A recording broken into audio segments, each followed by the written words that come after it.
Hurst, H-U-R-S-T, Public Information Officer, Texas Department of Criminal Justice here in Centerville. The search for Gonzalo Lopez continues. We've been out here now since Thursday afternoon, it's a long process, but we are determined to locate him. We are determined to find him. We've got over 300 officers out here on the ground looking for him. We've got officers that are set up on Highway 7, keeping an eye on the roadway in case he tries to cross over the roadway at some point.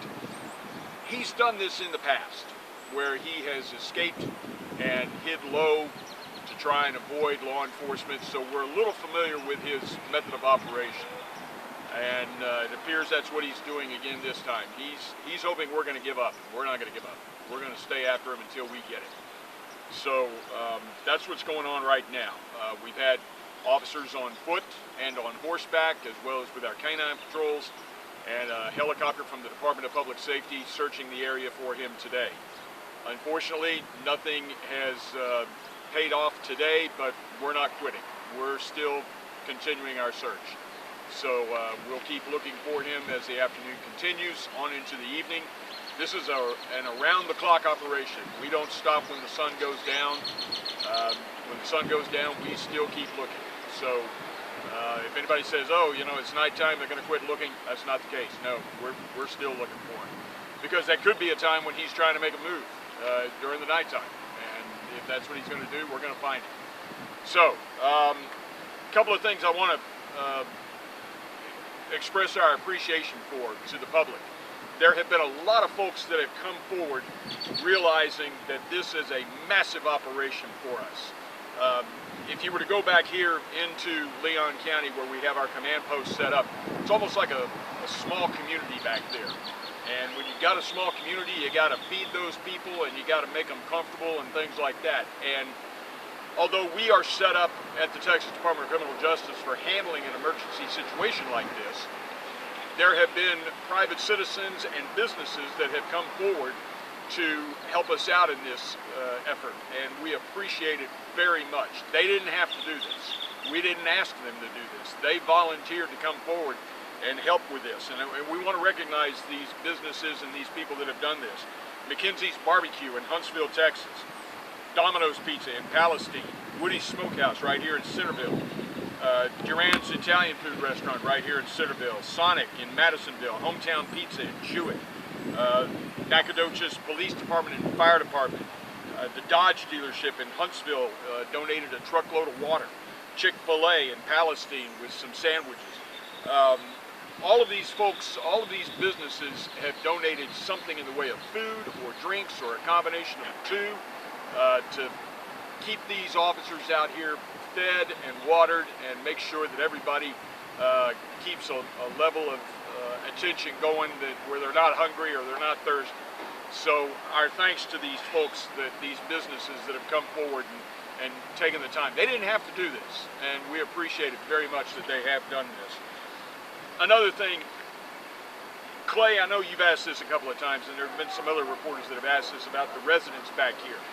Yes, it's been an inconvenience for them back here. And we recognize that, and we understand what they're going through back here. We're going through their property.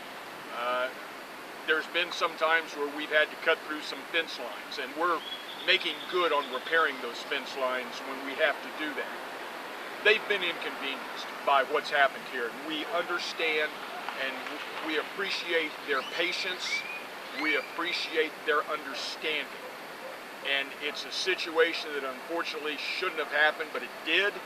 And now we're going to make sure that those folks can get back to their homes as quickly as possible. You know, they're still in their homes, don't get me wrong.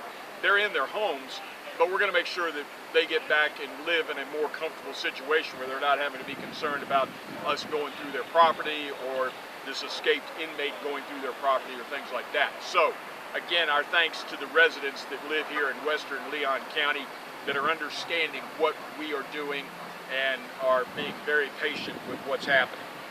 Again, it's a $50,000 reward for his apprehension and conviction. If anybody's got information about him that would be helpful to us in locating him back here, please make a call to the Crime Stoppers tip line or call your local law enforcement agency to let them know. $50,000 is a lot of money, folks. So if anybody's got some credible evidence or credible information that'll lead us to him, we would appreciate a phone call very much. That's really what I've got for you right now. I know we're trying to do this every 3 hours to keep you updated. We are getting some calls coming in on the tip line. Unfortunately, none of them are panning out to lead us to him, but at the same time, it tells us that people are paying attention. It tells us that people want to help us out, and we appreciate it. We cannot express our gratitude enough to the folks that have called the tip lines or have called their law enforcement agency saying, hey, we may have seen him in such a location, or we may have heard about him being someplace. Again, thank you for making those phone calls. We do not overlook any of them. We appreciate those phone calls coming through. But we are not going to quit looking for him until we find him. This is a very dangerous man. I've said it before, I'm going to say it again. He shot at a sheriff's deputy back in 2004 down in Webb County after a car chase. He also killed a man with a pickaxe after kidnapping the man and demanding a ransom that was not paid, and he killed the man with a pickaxe. This is a very dangerous man. We need to get him back in custody. So, that's where we are right now. We will continue looking for him, and we are not going to rest until we have him in custody. Any questions? Can you tell us when he eluded custody before? Was that down in South Texas when he's been on the run? When did that happen? Yeah, that was down in Webb County, and I'm sorry, Clay, I really don't have a lot of information other than what I told you about it. Best information will come from the folks in Webb County and Hidalgo County. Now, a resident supposedly has a video of when she was coming up and saw that the inmate had ran away. Can you clarify if there was a police officer that took a shot? Because in the video, there's no shots that were fired. I'm sorry, you got to speak up just a little bit louder. All the traffic, I'm having a hard time hearing you. A resident has a video and said that she had spoke with you all as she was rolling up to the scene and saw the inmate escape. Now, I know you all had clarified and said that there was a shot taken at the inmate, but in the video, there wasn't a shot taken at all. Are you able to go or clarify what exactly happened once the bus stopped, and if an officer even tried to run off towards that inmate? I don't know about the video that the woman shot. She may have shot that video after our officers fired weapons at him, so I really can't address that. Was that in the bus that you all shot at him? No, or when? I've addressed this before.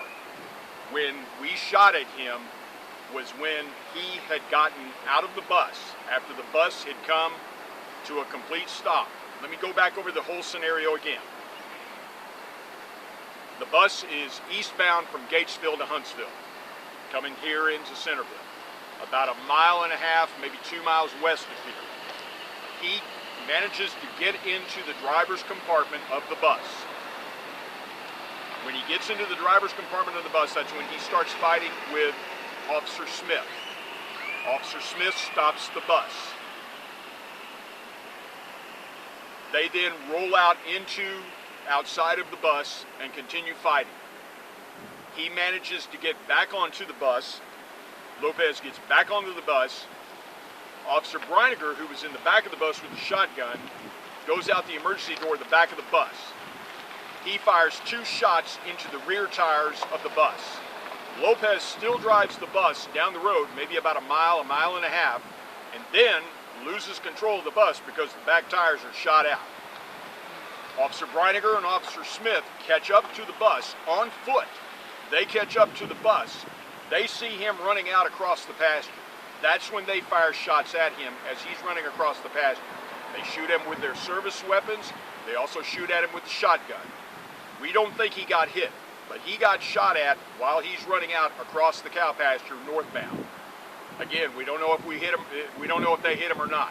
Now, the woman that shot the video, I haven't seen the video, so I can't address that, but she may have rolled up on the scene after Officer Smith and Officer Breiniger shot at him. I can't address that.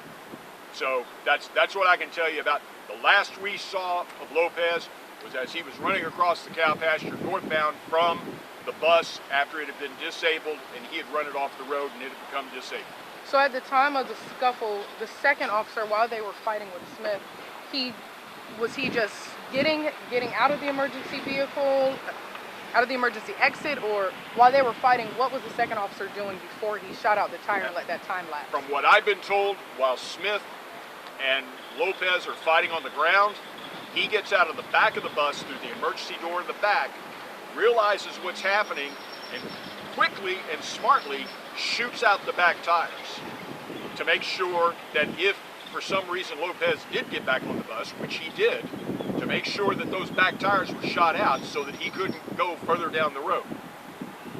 And you said the second officer wouldn't be able to possibly hear or see Lopez in the front making a commotion or moving or I can't anything address like that. that. That's part of our investigation, is to find out exactly what was happening at that time. Okay. With a dramatic escape like this, any big overview you can tell us your takeaways on how TDCJ is reviewing kind of transport policies or kind of after action stuff to try to address this type Anytime there's a situation like this, there's always a review of what happened. And that will definitely take place with this situation. Y'all got more? Any other questions? Any other big updates right now for me, sir? That's what I got for you right now. Okay, thank you. Anything else? I think we're good. Okay, folks. Thank you. Appreciate Thank it. you.